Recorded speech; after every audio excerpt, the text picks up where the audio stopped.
They had one that was out there for 6 weeks, and then they had, I think, one that went out there for 8. But I think 6 weeks is the maximum that they can actually have you at the academy. After that, I mean, they can't help you no more. They work with you as much as they can. If you're there and you're eager and you're showing them that you're listening and you're actually serious about it, they'll work with you. For the most part, just do it, guys. Just listen to the instructors. They've been driving for years. We had people arguing with the instructors, people that never drove a semi, never backed a semi before. I was the only one in the class who actually backed a semi before. Mine was only like a straight back, and I told him, I said, I don't count it as any type of backing skills, but I have been in a semi before, and I actually got to back it up a couple times, but it's nothing to where I need it to be. And yeah, so the guys that never backed kind of got into it with the instructor. One of the guys from the previous class on our first week, the instructor was telling him to, stop talking, pay attention, because this is what you failed at the DMV. You need to be paying attention while he's pointing out the stuff on the truck. And the guy just told him, he's like, please don't waste my time. And so the instructor was trying to keep it cool, but you could tell he was like, so he's like, I'm not wasting your time. This is what you need to practice on. This is what you failed at. I want to see you pass. I want to see you succeed. I want to see you get your license. And he just got, I know this already. Please don't waste my time. Please, sir. I'm trying to be nice. Please don't waste my time. And I'm sitting there like, oh man, this thing about to go down. Woo. But anyways, the instructor kept his composure. And he's like a big dude too. Like not big like fat, but he's like a big dude. He had muscles on him. Yes, I was looking at the muscles. Sorry for his wife, but I was looking at his muscles in class. Okay? He had some big muscles. So I was looking at him, I'm like, he had to be a bodybuilder back in his day. He got a little belly now, but them arm muscles. Like I'm telling you, that y'all don't mess with him.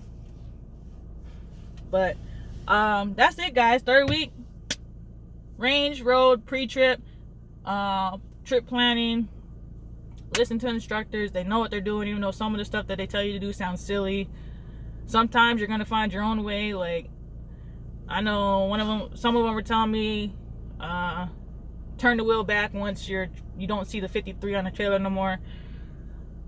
I did that. I couldn't get it in to the 90. I finally decided to say, you know what, screw it, I'm gonna tweak it a little bit.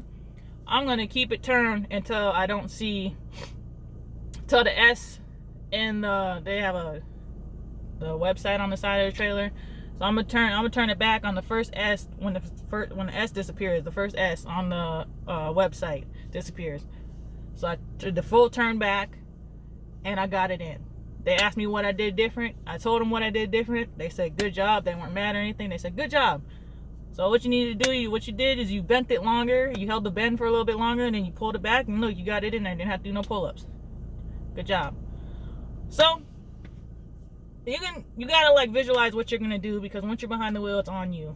So, but I listen to instructors, but find your own groove. Don't argue with don't argue with them. They've been driving for years. But that's it. Video after this is going to be about what happened today at my DMV test.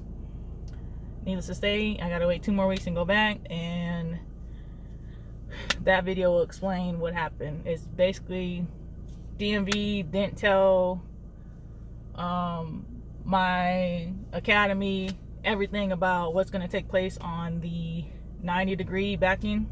They said, or any of the backing maneuvers, I'd passed all the other ones, but the 90 degree is what I failed.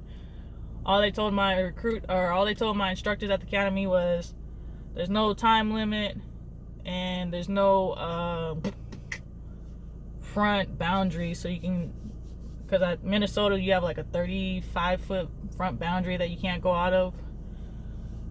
There's no boundaries. They didn't tell my instructors anything about that. Just go to the next video, you'll see. All right, y'all be safe. I really hope these videos help somebody in the future, and they don't have to worry about panicking like I was in the beginning about driving all the way to somewhere and then possibly getting hit with a fine at the very end saying that you can't leave until it's paid, until this full amount is paid. So that is definitely confirmed as true. You don't owe any money when you leave. You don't owe the full sum. I didn't owe any money when I left. My last day was the 17th. And like I said, I'm sure I'll get my tuition stuff all squared away and set up once I get my license, because like I stated before, I don't know if it was in this video or the one where I got cut off at, where I had to restart because people want to keep calling my phone. My recruiter messaged me today and said, good luck when you pass today. I need you to log on to Portal because you're gonna have a lot of documents to sign and look over. So I'm sure that's the documents that they're talking about. They're probably gonna, like I said, they're probably gonna ask if you're gonna stay with Swift or not, and if not, you're gonna pay weekly or monthly or whatever. And I'm sure they're gonna want, if you're staying with Swift, I'm sure they're gonna want your bank statements, routing number, all that. I brought all that down. My recruiter told me to bring all that down. We didn't pull out any of that in class the whole full 3 weeks we were there at this location.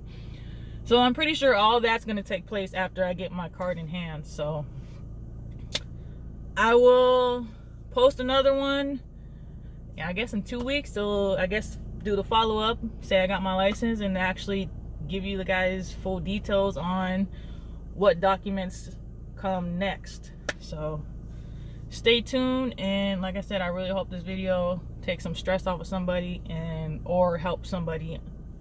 So y'all be safe.